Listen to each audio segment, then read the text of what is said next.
Hello,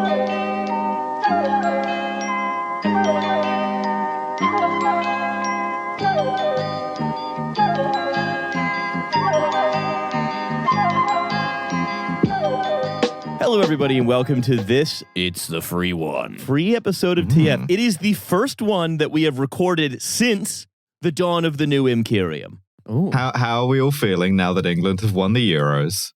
Now, before we go further, though, I'm going to just quickly mention in the second half of this episode, we talked to two journalists from the Bureau of Investigative Journalism. Those are Valeria, Rocca, and Sasha Baker, about their recent article about, let's say, some... about a sinister group. And Yes. It was a really good interview, actually. It will be a really good interview when it happens in the future. Now, I have to say, right, the new Imperium has been marred.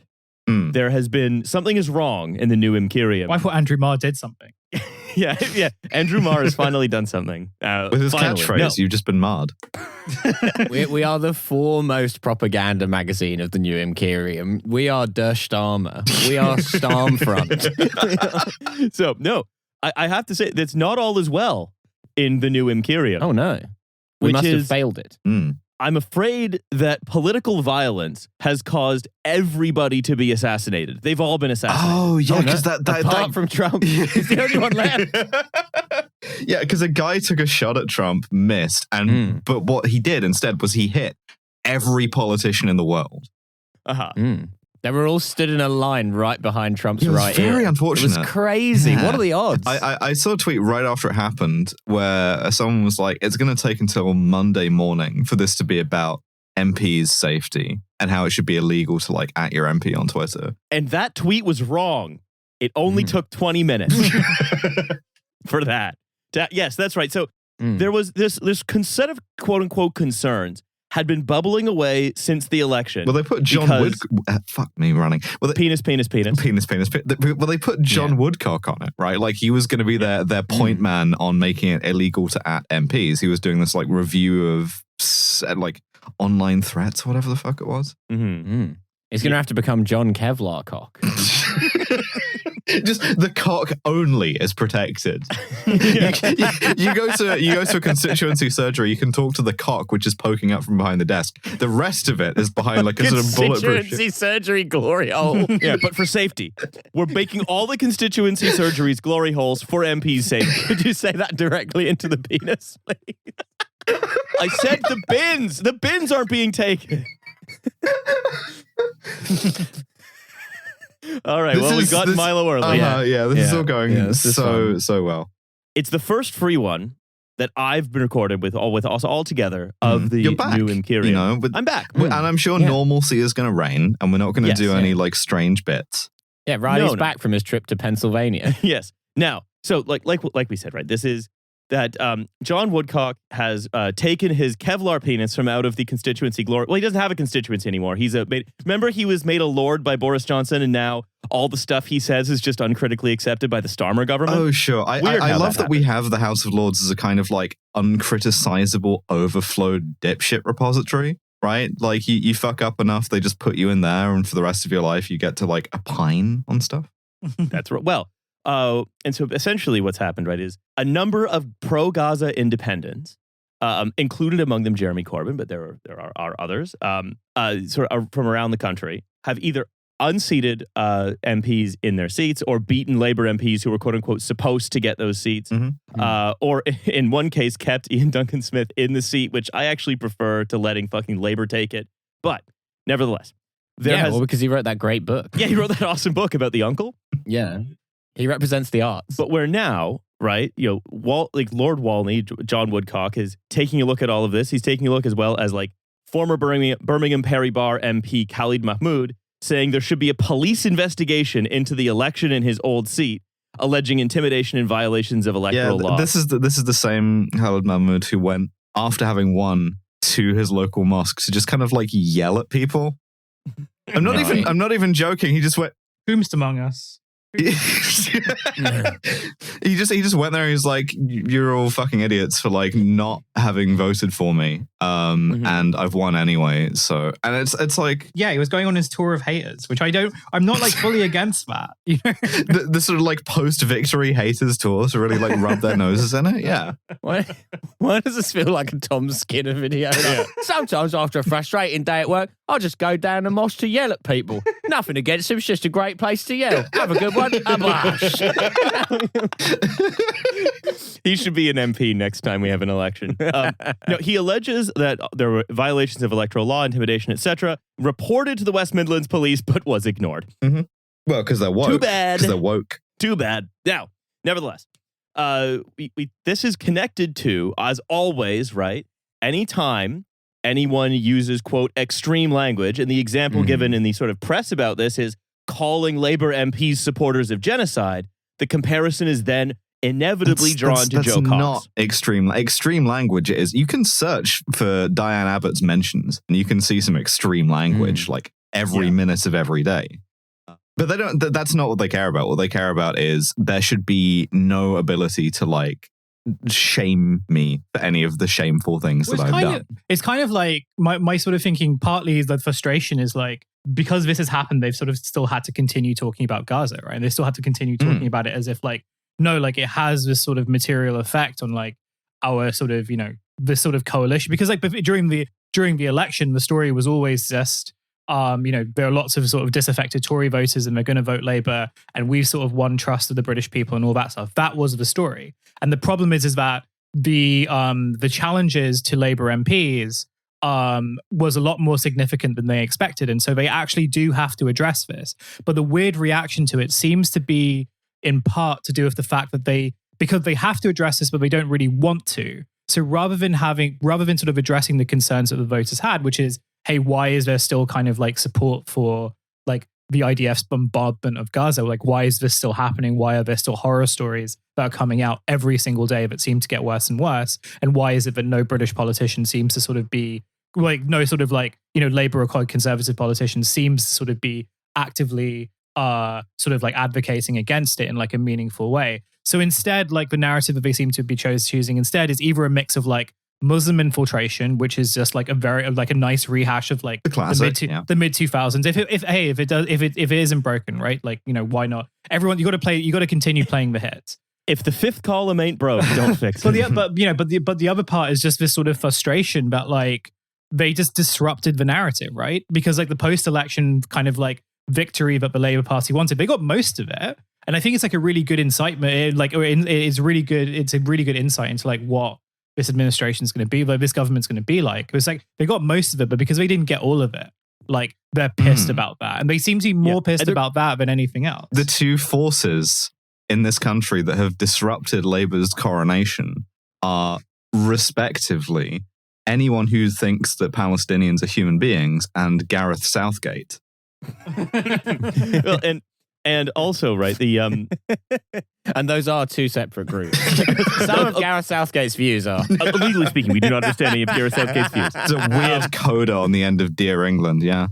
No, it's of course it's this very managerial language of, no, we have to control all of it. We can't lose anything. And you know, going back to Woodcock, what he says is, it is very clear from MPs returning that there's a great deal more that hasn't been reported or investigated. My sense is that there were significant by you. My sense is that there were a significant number of MPs who experienced really grim conditions in this campaign, as well as candidates who lost, stating that there is a need to look into whether candidate intimidation was organized across constituencies at a coordinated level. And it's like, this is heavily implied to be about pro-Gaza independence, if not just explicitly stated. For the record, like, I know that Labour kind of helped to make sure that there weren't any trans candidates for MPs, but is it organised harassment of elected officials when J.K. Rowling singles out and misgenders a Labour councillor because she's trans in Bristol? Or does that not sort of like enter into civility in the discourse?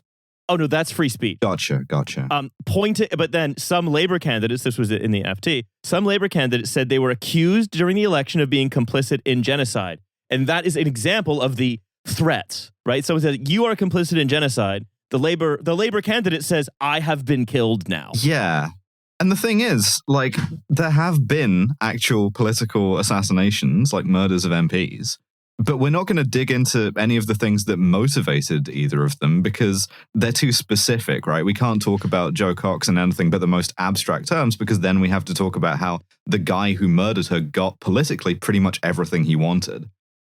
We can't even talk about like David Amos getting murdered because then we have to talk about how the guy who murdered him had specific, albeit like extremist grievances about British foreign policy, right? We can't do that. So it just has to be, well, in general, people are angry. And it's like, well, people are angry about specific things, rightly or wrongly. And we should maybe engage with the substance of those a little bit and like think about the ramifications those have on our politics as a treat. No. Politics just needs to be less bad. Okay. The trouble is, if you look at a graph, the amount of bad stuff has gone up in the last 10 years. Unarguable. And people are mad about the bad stuff, and it makes politicians scared. So what we need to do is Keir Starmer needs to go up to the big bad dial in Downing Street, and he needs to turn it down a bit. Not too far. Let's not go crazy. In a responsible way. In a reasonable way. We'll turn it down from 11 to maybe an 8 or a 7.5.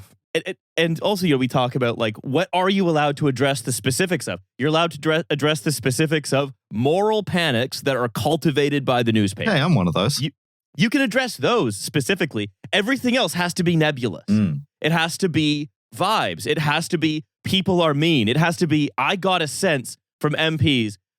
No one said anything that happened, but I got a sense. You could see it in their eyes that they were harassed by pro-Gaza like voters. You can see they were harassed by being taken. They were fired by a coordinated effort for people to vote them out of office. I mean, you can see this too. There's video of, was it John Ashworth who was like recording like people confronting him about Gaza and being like, I am being murdered by you right now. Oh, it was the one where he talked about how he took his like 10-year-old child out canvassing with him and people were yelling at him about Gaza and he was like, in front of my 10-year-old child. It's like, well, you chose to take your 10-year-old child to your own political rally or canvassing or whatever. Like, you can't be mad. Oh, I brought my child, like a human shield. It's funny. This guy's really mad about Gaza protests and he seems to fucking love taking a human shield around with him. Very interesting. But also, you know, you wonder if these same histrionics are going to be applied to MPs who voted to like keep the 2-child benefit cap, for example, where it's like, hey, you know, Angela Rayner, hilarious that she's carrying water for this thing now. Angela Fully Rayner, in the sunken place. Yeah. You're saying, that we have to keep the 2-child benefit cap so we can go for growth. By the way, love a change of government. Awesome. When people say, hey, you're directly implicated in the deaths of children, is that going to be considered escalatory and unacceptable language? Must be, surely. Yeah. Well, yeah, because it was sort of was, right? Like when, like one of the sort of early complaints, like, and it was not sort of to the level it is now, but when conservative politicians were sort of blamed for like austerity daffs, like there were definitely times when people like were just like, oh, that's like a preposterous thing to say. And like, you know, you should really be careful about all of that. But it's like, no, you imposed a policy and it had effects. And those effects are like down to you. There's not really any other way to sort of get about it. But it's just, I don't know, it's just like another very interesting sort of attempt to sort of obfuscate like the obvious, but also really, and I think the third thing I forgot to mention in terms of like why this feels different, but it feels like the cardinal rule of remembering things in Britain is sort of being broken. And so it's like, oh no, you remember that like we voted against a ceasefire. And so you're actually the one who deserves to be in jail for remembering things rather than me who actively decided not to vote for a ceasefire. Yeah. Can't we all just draw a line under this and get back to being nice to me? But also, the British media is a dementia role play. Mm. It's like those homes they have for old people in the Netherlands where it's like a fake town. But fake bus stop outside Parliament with a bunch of MPs. They invent a fake town and John Ashworth can be an MP of that town. Like that seems to be the solution, right? He can be the mayor. He can be the mayor of Busy Town. No one there even knows what Gaza is. Lisa Nandy then bringing this to the Trump thing, right? Because of course, the Donald Trump's flubbed ear piercing has to obviously be a British political phenomenon. It has to be absorbed into the Westminster Well, that guy bubble. was radicalized by Owen Jones. Yeah. Well, no, it's They did it to me right here in front of my 9-foot-tall son. Do they not have any shame? Look, and also in front of my other 2 weird sons. They stand very weird. It's true. You couldn't hit them with a gun. They stand too wonky. You shot me in front of my good son and my 2 bad sons. My sexy daughter, she wasn't there, but, you know. So, regarding the Trump shooting, right? Lisa Nandy has admitted that political leaders have done the public, quote, a real disservice by deploying extreme language about opponents, such as the Trump shooting, basically being like, all this extreme language about Trump being a fascist and stuff contributed to the shooting. He is a fascist, though. Yeah. And but also, the liberals were a lot of liberals were the ones who were saying, "Oh, you have to vote for Joe Biden, or else there will be a fascist in the White House." Liberals on both sides of the Atlantic were saying. David Lammy said that David Lammy basically said Donald Trump is a serial liar and a cheat, deluded, dishonest, xenophobic, narcissistic, and no friend to Britain, a profound threat to the international order, a woman-hating, neo-Nazi, sympathizing sociopath. Yeah, it's like, fucking that's go right. off past David We didn't Lammy. start the fire. Yeah. Past David Lammy is right. Yeah, he was cooking. And it's like, yeah, you believed all of that, but then the guy gets shot, and all of a sudden it's like, we deplore political violence of all kinds, blah, blah, blah. It's like, well, hang on. When Klaus von Stauffenberg failed to kill Hitler, do you think FDR was deploring political violence of all kinds? Either he's a fascist or he's a normal politician. He can't be both. Well, this is the thing. Like, the history of liberalism is, like, by and large, in the aggregate, one long compromise with fascism, right? And so we get to this point where you expose this kind of position of, well, Donald Trump, or Nigel Farage, or whoever else, right, might be a fascist who poses an existential threat to our way of life, but the only acceptable way of confronting that is to write a letter to your MP, and don't use any like mean words in that letter either. Yeah. My favorite thing that I've noticed, a few people saying this, and even people in the UK have been like, well, obviously it's Joe Biden's rhetoric that is to blame for the attempt on Trump's life. And I just think, rhetoric? yeah, well, this is what I mean. It gives Joe Biden so much credit to him to suggest that he has some kind of discernible rhetoric. Joe Biden's rhetoric, such as, oh, my opponent, anyway. When he dead named him by calling him President Tunt. Yeah. I mean, look, if they'd have been following Joe Biden's rhetoric, they'd have tried to assassinate Kamala Harris. I don't know what Donald Trump looks like. Fortunately, Joe Biden pointed him out to me. I've been brought over from the other side to do this job. So now we have we have to imagine that fucking Crooks, the guy who like shot Trump's ear. What was he radicalized by David Lammy's comments about Trump in 20 years? Yeah, he's a Lammy ultra. Yeah. He's a huge Lammy head. It was Owen Jones. Like, what? I don't know if there's like any motive that has sort of been like figured out just yet, but from what I read, like also the motive, like the whole like shooting thing, there wasn't really sort of like an overt political motive. It was like the best story that I can come up with was like the guys on the kids shooting team wouldn't let him join because he was really bad at like shooting things. Well, So he really took- showed them. So he was trying to like make a point, but he did it in like, but in trying to make a point, Yeah. he somehow like made it worse.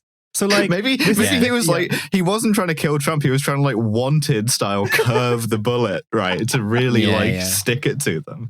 It was very Curb Your Enthusiasm. This kid is just trying to prove a point to like some guy who called him gay or whatever. Yeah, David Lammy. Can't believe David Lammy bullied the Trump shooter at school. Didn't he went to school in Pennsylvania? What was it that Huey Long said about Lee Harvey Oswald? He's like, he's got bomb drawers. It means he's no good. He's just saying it. That's why David Lammy and Netanyahu were getting on so well at that press conference. They both went to school in Pennsylvania. No. So right, but so to take this like to look at something that happened that just like all of these other political assassinations was or like instances of like political violence perpetrated by a member of the public that was so specific and particular and bizarre and random, or in the case of Joe Cox, not random at all, but sort of active stochastic terrorism, to then say, well, we're going to connect that to like the tone more broadly. Again, I think that raises the question, what is non-extreme language? What is an example of how do you... Well, Keir Starmer. Yeah, He's the only man who uses, I welcome.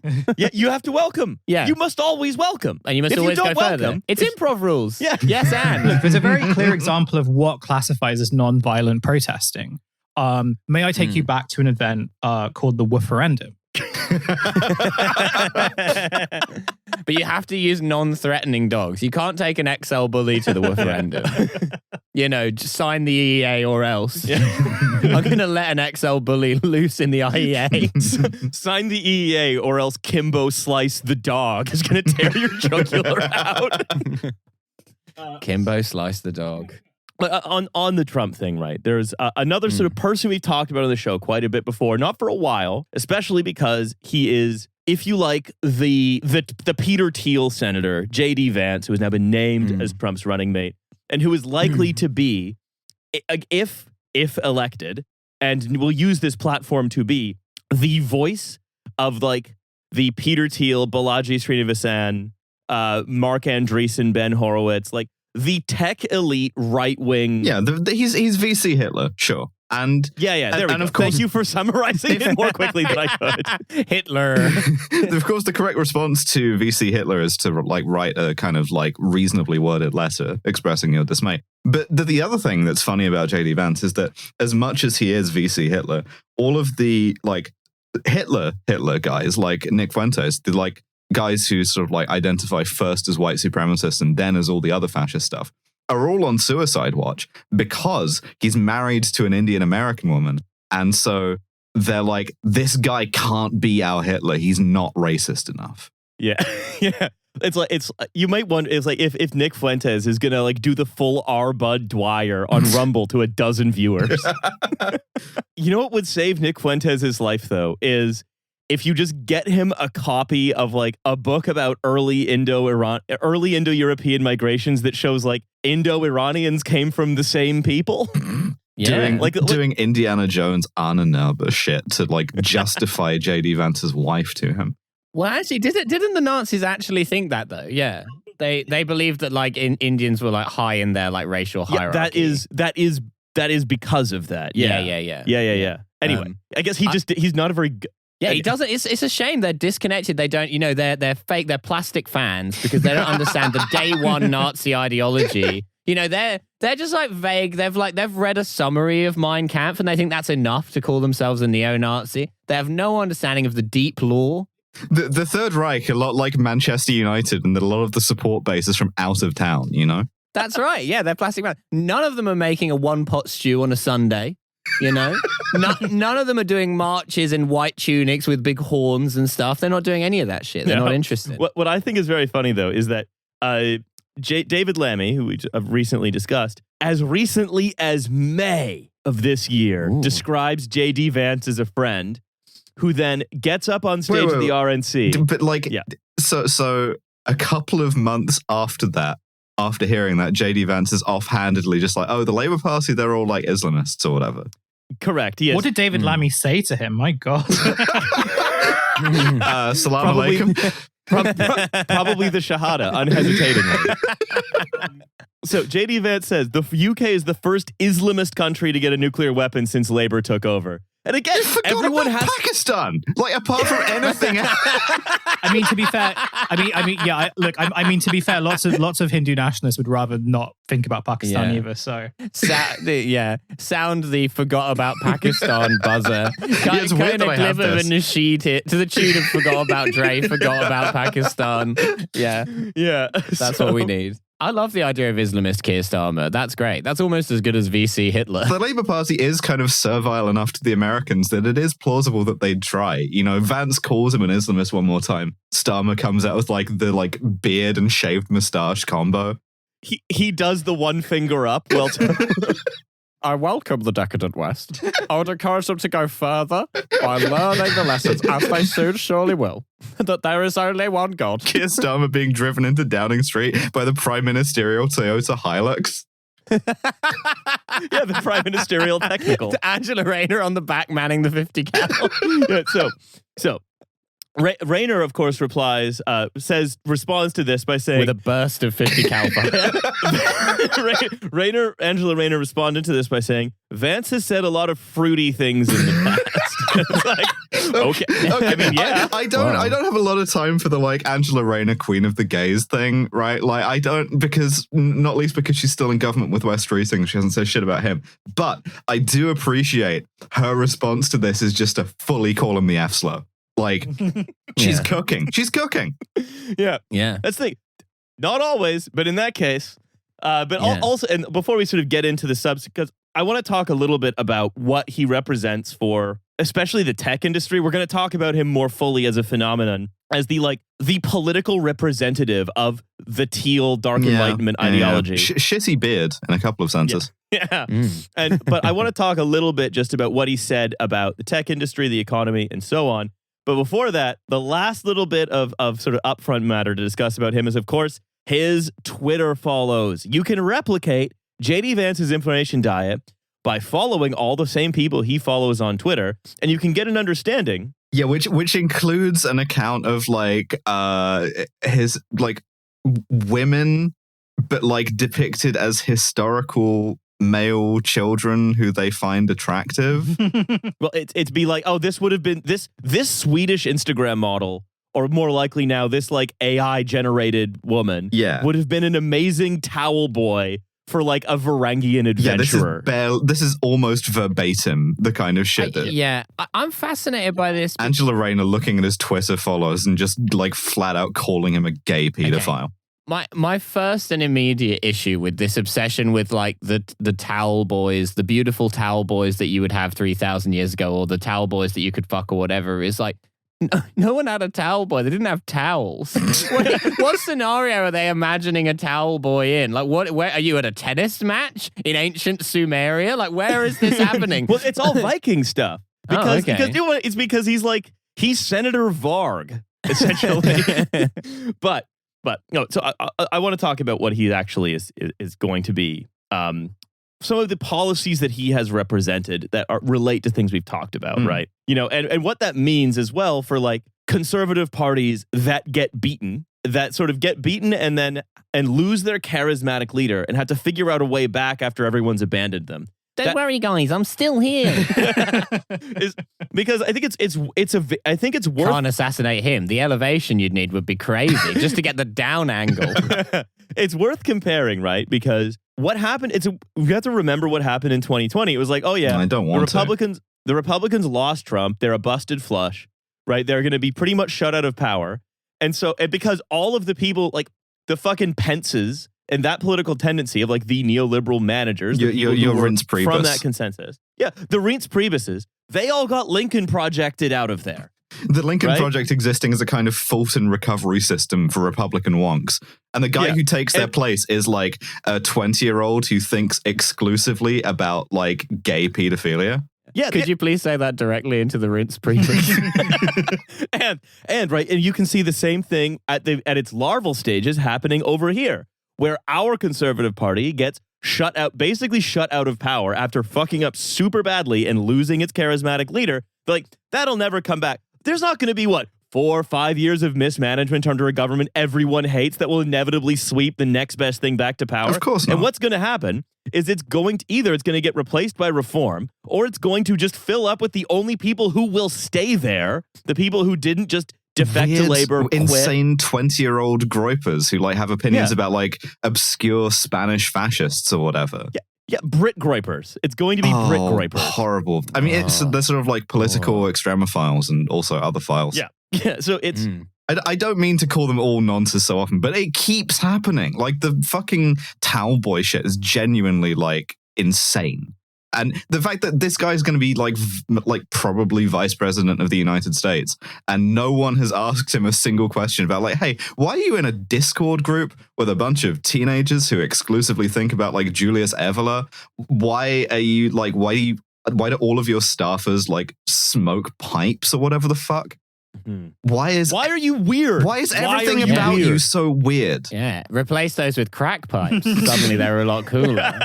What about JD Vance on meth? What, some kind of Panzerchokolade? Yeah, that's right. Well, now we're back to VC Hitler. I think VC Third Reich is an underexplored. Welcome to the Führerbunker. We have a breakout areas, some bean bags, ping pong table. Welcome to the Führerbunker. There's the climbing wall. We had it put in the first. Steiner will break out from the cold jam to reinforce us. Yeah, if you're going to. Yeah, I can't believe Rudolf Hess left before his shares vested. Yeah. So, but what are some of the things that Vance represents, right?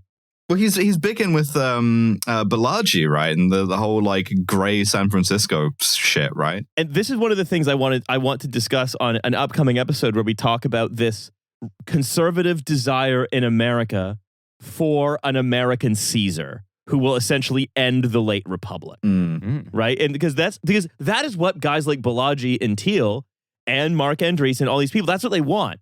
Because what their desire as like CEOs, as basically like the new partner of petro capital, of like of sort of physical provincial capital that like a lot of the conservative movement was like embedded in, that also a lot of like the early intelligence community was embedded in, and so on.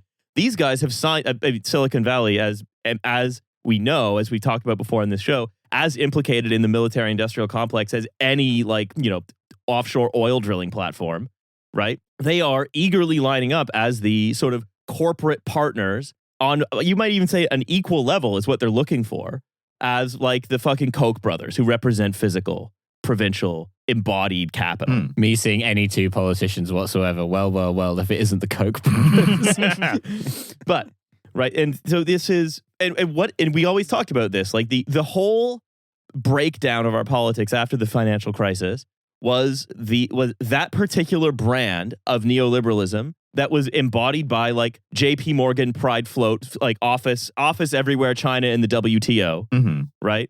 That set of concerns of like, we must trade everything with everyone and have completely free trade all the time. There's no such thing as a strategic industry, privatize everything, et cetera, et cetera.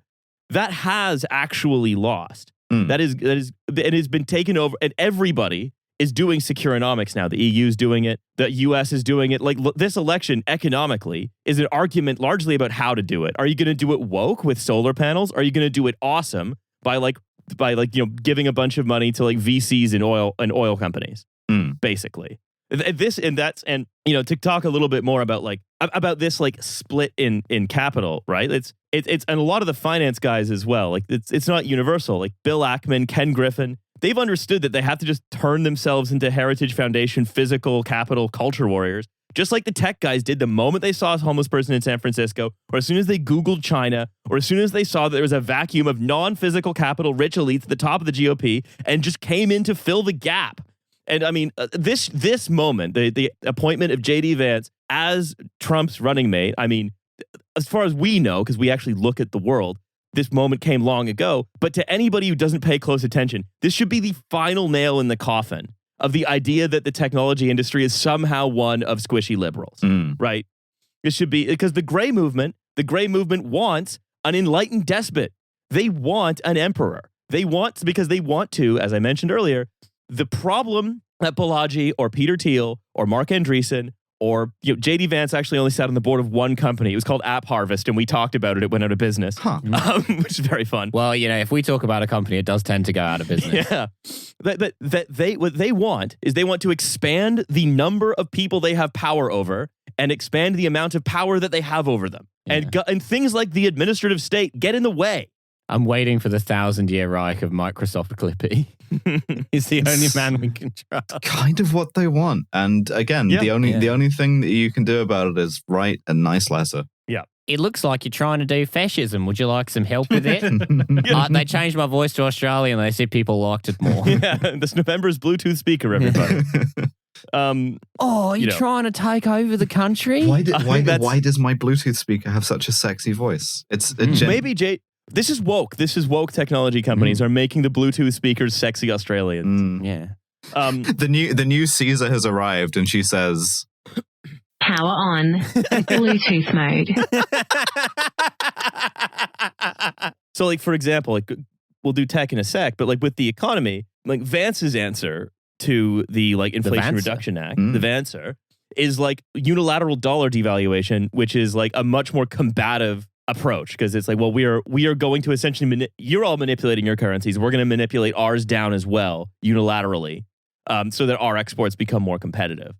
Again, this is, you want to talk about bungs to physical capital at the expense of like, I don't know, at the finance expense of kind of like de-physicalized capital. Yeah. Yeah. There you go.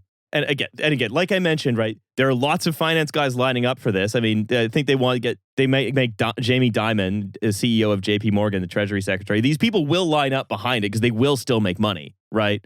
But, this is like, we've seen now right-wing we've seen liberal securonomics. This is right-wing securonomics. But also the other section I have here as well is just titled Total Steubie Victory. Yeah, he should have been Trump's running mate. That would have been great. Awesome. He's so big. Look at this guy. He's huge. Put him in charge of the FCC. Yeah. Greg Steubie is so much bigger and stronger than JD Vance.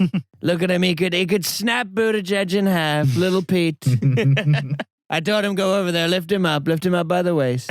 So, right, is that Vance signed a letter with 2 Republican colleagues asking Google CEO Sundar Pichai why the company's Gemini AI model only generated images of, quote, diverse people when they asked to produce images of the American founding fathers. We talked about, right? Like, this is what the founding fathers would look like if they were black or Chinese. Sure. Yeah. Well, it was based on Hamilton. Yeah. So Vance took a step further in an interview with Fox Business, calling Google, quote, one of the most dangerous companies in the world, and demanding that the company be broken up. And again, it's like, there's an aggressive, one of the few good things about the Biden administration from a tech industry examiner point of view is Lena Khan actually as it was pursuing breakups and preventing mergers. And, Vance wants to do the same thing, but on the basis that it's depicting the founding fathers as they were in Hamilton rather than, as they were. With its AI. Yeah, he wants to do anti-woke antitrust. Yeah, very good. There's going to be a real challenge because they seem to be sort of animated by the idea that you shouldn't be able to sort of generate a prompt along the lines of what if, what if Abraham Lincoln was Jamaican? But their followers and their sort of ardent supporters love doing that shit. They love race swapping. And so how are they going to Abraham Lincoln. Thank you. How are they going to reconcile the two things? I don't understand. I don't think he's thought about it that far. So what he has thought, what he says, Google actively solicits and forces left-wing bias down the throats of the American nation, saying this is kind of horny again. But also it's again what you want is you have noticed as JD Vance as someone who represents that kind of Silicon Valley dark enlightenment, right? As tealism, whatever you want to call it. You've noticed that that's at the top of the pile when really it should be Truth Social and Rumble and all these things that are actively conservative. I mean, I can't remember who said this, but it's that any conservative, this was advice to conservatives. It was in Liz Truss's book. She was quoting someone else. As anything that is not actively conservative must be considered liberal, right? So, of course, Google is, again, works with the fucking military. Mm-hmm. It's not conservative enough because it's not hitting all my culture war points. Yeah, what if Google, instead of wasting a bunch of time on stupid AI bullshit, wasted a bunch of time on stupid racist bullshit? Yeah. Well, this is the thing, because less people are Googling the M-word than ever before. A lot of those people have moved on to Googling Frank Sinatra, and that just can't be allowed to happen.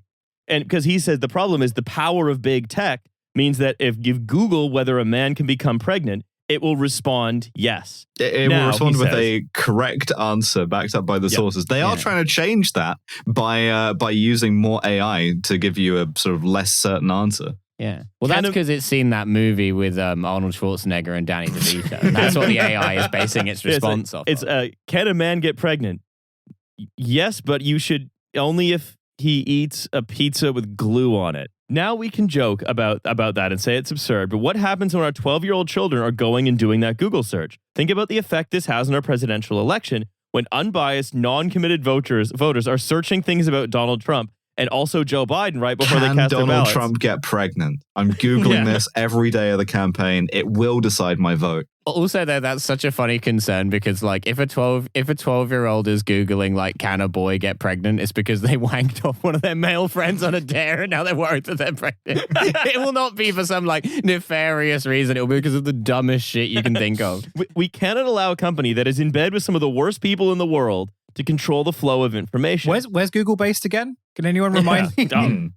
Don't worry about it. No, it's based in the People's Republic of California. It's based in a blue state. Yeah. It's in bed with Gavin. They sleep in a big bed with all the worst people in the world. It's like them, Kim Jong-un. They're all pregnant. Vance said, I think you'll hear growing calls from across the political spectrum recognizing that Google is too big and too powerful and using their market power, again, crucially, not to make outsized profits, not to, again, from the point of view of an anti-monopolist, not to crush competition, not to stop innovation even from the point of like a sort of Schumpeterian creative destructive capitalist, but rather to control American politics because it's too woke. So that's right. It is a total Stubby victory. The like just sideshow laugh out loud concerns of Greg Stubbe in over his head at a hearing of tech leaders where the eye rolling was audible from them when he was like, why is my campaign literature going into junk? Why are you censoring me? Is it because you're woke? JD Vance is like, we will take presidential act day one. There will be an executive order against shadow banning. Yeah. Great. Amazing. Perfect. Yeah. Perfect. Yeah. I mean, great news for some of our colleagues. I just need to see him debate Kamala. Right. Uppers versus downers. The final answer. Yeah. It's so weird to see these concerns that we've talked about. We can trace their movement from fringe to mainstream. And I mean, all that's standing between, I don't know, I guess like JD Vance and being one heartbeat from the presidency is, I don't know, the whether or not oldest Joe man Biden in the world. Yeah, whether or not he sticks around. And you know, we've talked so much about the sort of denationalized politics of technology and the technology industry that Vance represents. And you know, the fact that he has openly said, yeah, we and I think, and everyone who finances me thinks that we just need to have a king. It'll be the only absolute tech monarchy in the world with nuclear weapons. I'll be honest. Yeah, that's pretty cool. I don't think we should do that personally. Like if they do that, I'm kind of all in on China at that point. You know, I actually love social credit scores or whatever. Cool. Way better than these stupid normal non-social credit scores that we have. That's right. Yeah. What if the Chinese had a really old man as their president? Well, imagine how good they'd be then. Anyway, Xi Jinping's also pretty old. He just does a better job of hiding it. You know. Yeah. They could the running mate could be that monkey with one arm. But from the video, from the news video. Yeah, they're like the rural Chinese monkey. You know the one. The one that lives with like the nun or whatever. Yeah. Anyway, I think it's probably time Unity ticket. It's time for us to go into our second half where we talk to Sasha and Valeria. And Nova and I will see you there in just a few moments. Bye, everyone. Bye.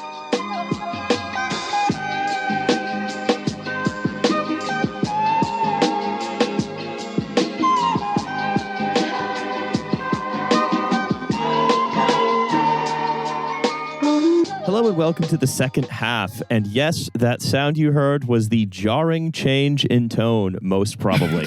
Yeah, we're going to do a segment about how everything's really good, actually. Yeah, perfect. My favorite type of segment. No, Just really cheer us all up. We are here talking to you after that first segment with Valeria, Rocca, and Sasha Baker, who together with the Bureau of Investigative Journalism, one of the actual genuine journalistic outlets in the UK. You'll have heard from Gareth Davies and Emiliano Molino on previous episodes we've done with people from this outlet. They have done what you might call a big investigative research project on an organization called the Baywater Group. And before I throw to them, I'm going to just tell you now, this is going to be a pretty legaled episode. So we're going to be reading some direct quotes from the article here, and we are not going to be alleging anything really more than is known. Yeah, I love to not make any allegations, and I love to leave you, the listener, to like draw your own conclusions and make implications from them. So, Valeria, Sasha, welcome both to the podcast. Thanks for having us. Thank you for having us. So I'll just for a bit of table setting, right? If you don't know what the Baywater Group is, it sounds non-ominous, right? Yeah, it sounds like a front for like Spectre. But I will read your direct quote. This is, while Baywater present themselves as a support group for parents, the findings here show that they operate as a conversion therapy activist organization with direct links to political campaigning against the rights of trans children and young people. Can you please expand on this? Yeah, so the Baywater support group is this parents organization, was created by parents for parents of trans and non-binary people. and it amounts around 650 members. And what we found with our investigation is that basically the group has influenced policies that have rolled back trans rights in the UK, thanks to their connections to conservative MPs, such as former Conservative MP Miriam Cates, and also that in their private Discord server, the parents discuss attempts at stopping their children from being trans, which comes in It's weird. So usually the opposite direction to Discord servers go.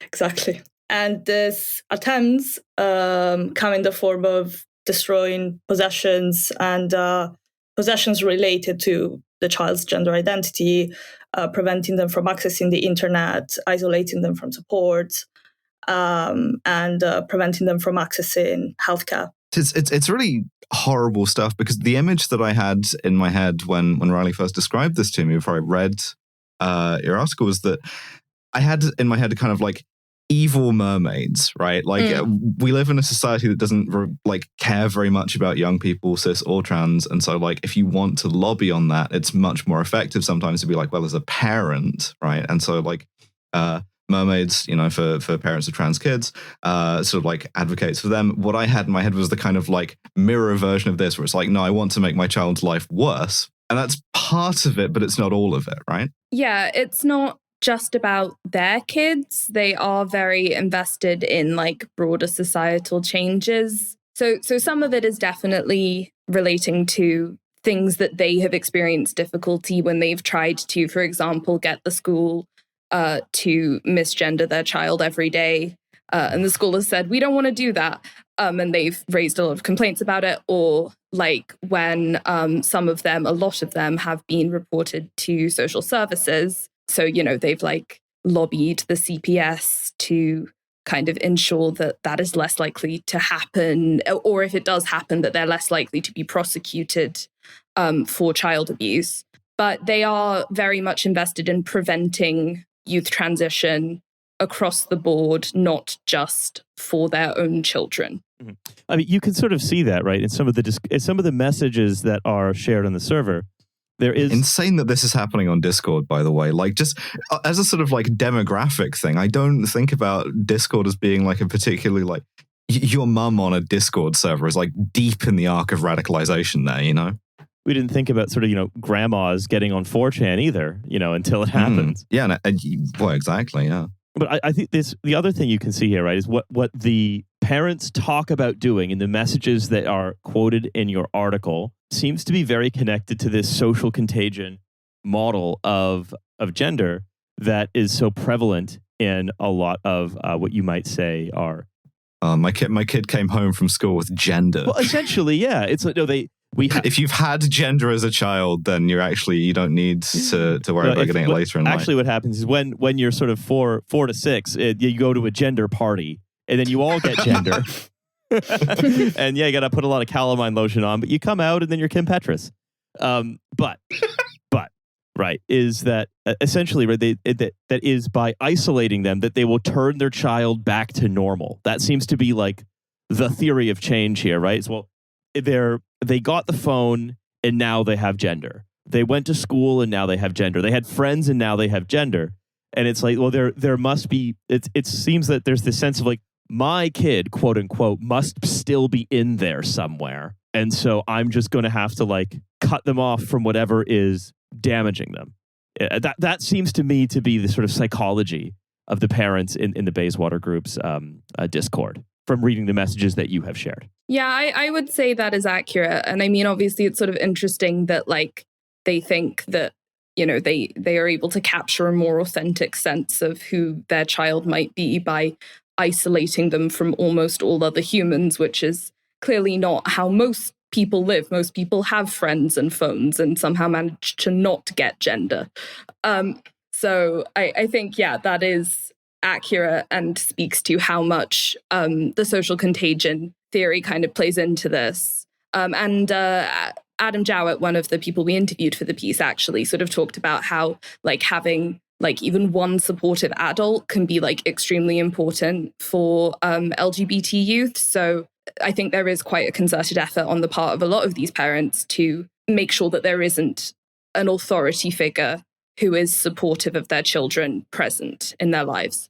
Yeah, because being trans or having any kind of LGBT identity comes from outside, right? It's if you were something that is done to you by the nefarious, like George Soros or whatever. It's let kids be kids basically means protect children from the outside influence of gender. That's what that's what they're often saying. Like when Rosie Duffield says "let kids be kids" and J.K. Rowling says "let kids be kids," what they're actually saying is cut them off from these sort of quote unquote malign influences. And like I was just going back to here, it's like you could see that so running through the psychology of many of the many of the messages, as you say, as you sort of report as well, are people talking about destroying possessions, destroying phones, destroying articles of clothing, destroying medications in some senses, right? Yeah, and actually under the Crown Prosecution Service has guidelines regarding domestic abuse. And in particular, they have a section about the unique ways in which trans and non-binary people can be affected by domestic abuse. And one of the points in the guidelines is that destroying somebody's possessions that can be that the person associates with the gender identity could be classed as domestic abuse. And in terms of the medications, actually, there was an update in the guidelines. So before, on the CPS guidelines, there was this point of destroying medication, which in May, I believe, correct me if I'm wrong, it was updated to destroying UK-regulated medication. Yeah, so it was it was originally, when they put the guidelines out for consultation, destroying hormonal trans-related medications of any kind, really, was considered a potential example of abuse. These are a list of sort of examples. It's not an exhaustive list, but obviously it's kind of guidance that is likely to be influential in how the CPS would prosecute these kinds of things. And they, at the advice of Baywater, who explicitly asked for this, changed medication relating to a trans identity to UK-regulated medication relating to a trans identity. Obviously, a lot of trans people in the UK self-medicate because it's very hard to access trans healthcare in the UK.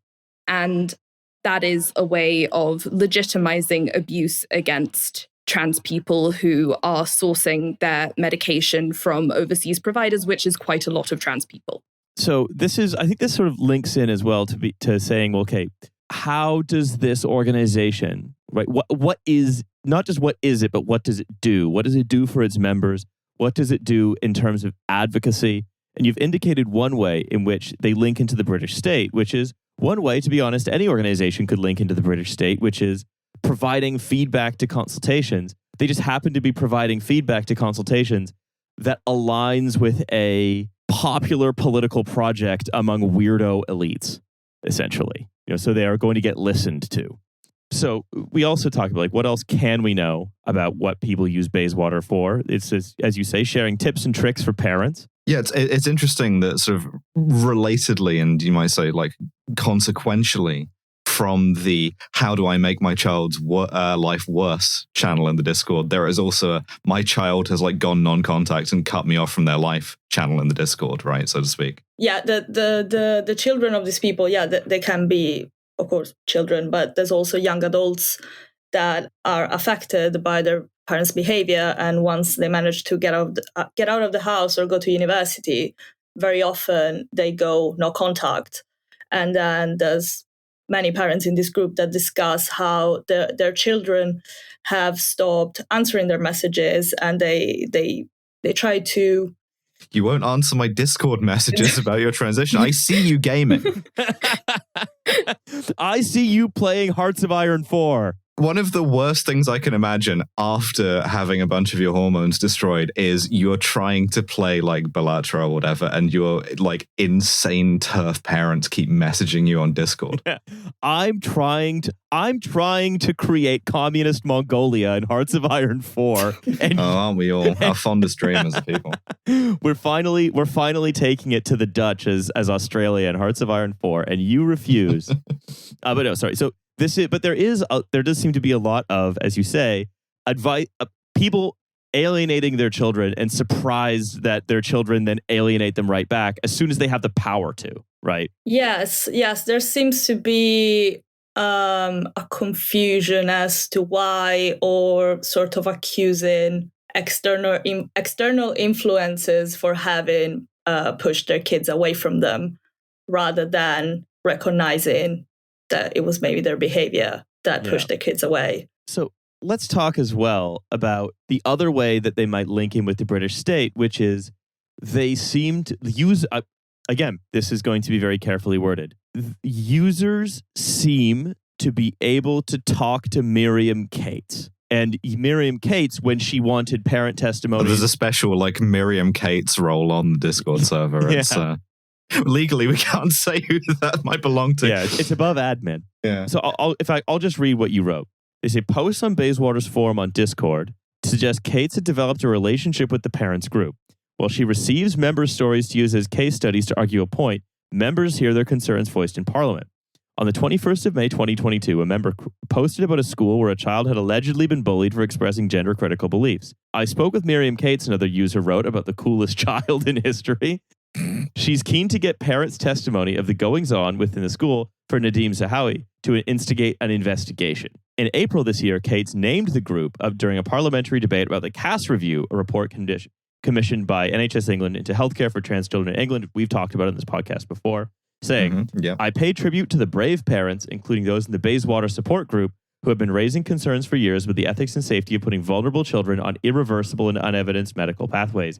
She said, obviously we know that's bullshit, but this is, and it also is important to say here, which I'm sure you'll probably repeat, they have no official links to any political party. They have spoken with an MP, and an MP has spoken to them. Is it fair to call it an alarming level of access to a now ex-MP? I would say so, because there is certainly evidence of several parents, not just leaders of the group, having direct communication with Cates. The most carefully worded sentence I've ever said.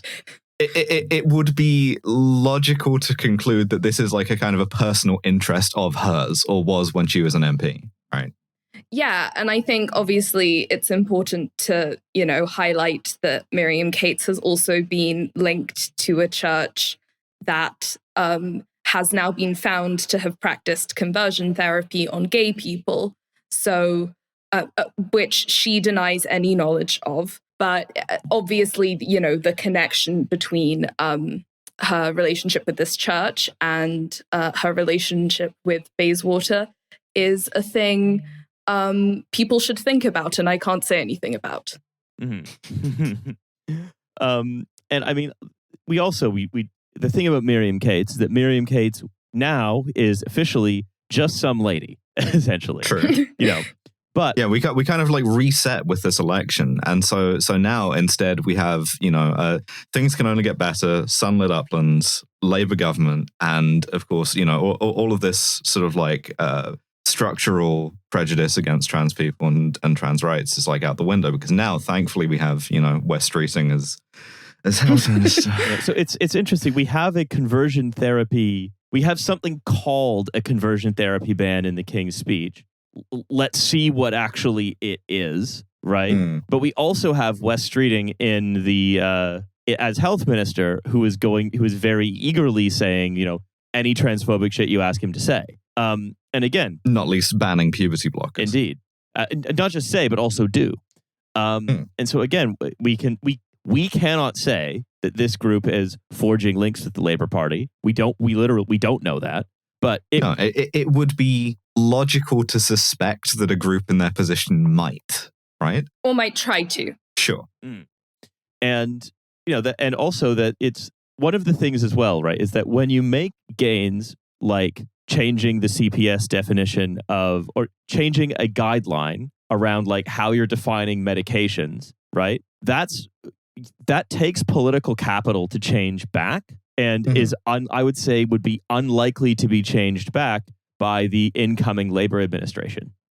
Yeah, I think a thing I can actually say that was not included in the article because it is public domain is that Miriam Cates on a podcast a few weeks before the election, I think, when all the Conservatives were talking like they knew they were going to lose because they did know they were going to lose, said that she had hope for how the trans issue would be handled under a Labour government, which I think speaks volumes as to where the Labour Party has gone on this issue. It's interesting to note that it's a very like dubious source for this, right? But we read as a kind of like sort of penance Liz Truss's memoir. And we also read Nadine Dorris's memoir, and like one thing that emerged from both of those is that there is like sort of not just organizations like this, but like individual lobbyists, individual like political operators, both within the Conservative Party, the Labour Party, and moving between, for whom this is a real like personal interest, right? And it's something that's like very uncomfortable to think about, to realize that like, oh, this is just like a lobby. It's a constituency in British politics invested in making trans people, and particularly trans children's lives, much more miserable. Yeah. And often there doesn't even, like, I'm not saying there isn't money in it, because obviously there's a lot of like funding from hard right American groups for like anti-LGBT stuff generally. I'm not talking about Baywater or Cates here, I'm speaking broadly. But in a lot of the kind of cases of individual UK politicians who are very invested in this, you can't necessarily find that much money backing it, which suggests that it's maybe... It's just for the love of the game. They just like it. Yeah. Remember when transphobia used to be a kind of like purer sport? It's so grim that this is happening on any number of levels, but like especially that once you get down to it, the sort of animating principle is just kind of just nakedly like prejudicial, just like ugh. And it's like that's it. That's your reason for like reconfiguring everything from like CPS charging guidelines to like the National Health Service is just like disgust, you know? Well, I think also one of the reasons, you know, I was thinking about this, right, is that one of the reasons why it's politically so useful is it allows you to be seen to be doing something, but without really having to expend any resources that matter, you know? Like you have a constituency, again, largely created by like a moral panic driven in newspapers that you're then able to satisfy the demands of relatively cheaply. Yeah, I mean, banning puberty blockers doesn't cost anything except lives, you know? Yeah. So yeah, it's you don't have to do that difficult treasury mathematics to quote unquote deliver for people. It's just that the thing you're delivering is government fake. bank balance sitting at £0, and you're just like, oh, what can we do? Transphobia, I guess? I mean, effectively, it's. I mean, this Baywater group, right? They're sort of like primed to kind of offer solutions in that regard, right? You can take a meeting with them, and it looks quite serious because, you know, it's a parents group, right? And we all care about children and parents. And presumably they have the things that they want already laid out, which are going to be things like, I should be able to like get rid of all of my kids' hormones or whatever. Yeah, they have very specific proposals about like the exactly what they would want school policy to look like, exactly what they want healthcare policy to look like as well. So it does kind of do the work of policy formulation for you in a way, because they're exactly like, this is mechanistically what is going to allow us to achieve our goals best. And so if you're a politician who would be inclined to be like, I want to help you guys do whatever you want, they do definitely make it easy for you. And none of their proposals really cost money, which is probably also a thing. They seem to be in the process of workshopping the ideas that are lying around, right? They've done the thinking about the thing, right? They've done the thinking about what do we want, and they're able to represent that to politicians who ask them. And so it's like I'm not saying it is this, but one of the effects of it is we have a kind of ideas factory for any politician who wants to say, I am responding to the concerns of the parents of trans-identified children. Let's say I say trans-identified children, right? That's the function, right? That when we talk about what is this thing, on the one sense, it's a parent support group, but also what is it? What is its function? What function does it perform? Part lobbying group, part think tank in that way. Yeah, not that it is those things, but it seems to have the effect of them when asked by politicians. Trans-identified is, I think, actually now considered too affirming. They've made it gender questioning. Oh my God. I personally, I think I'm gender answered, but fine.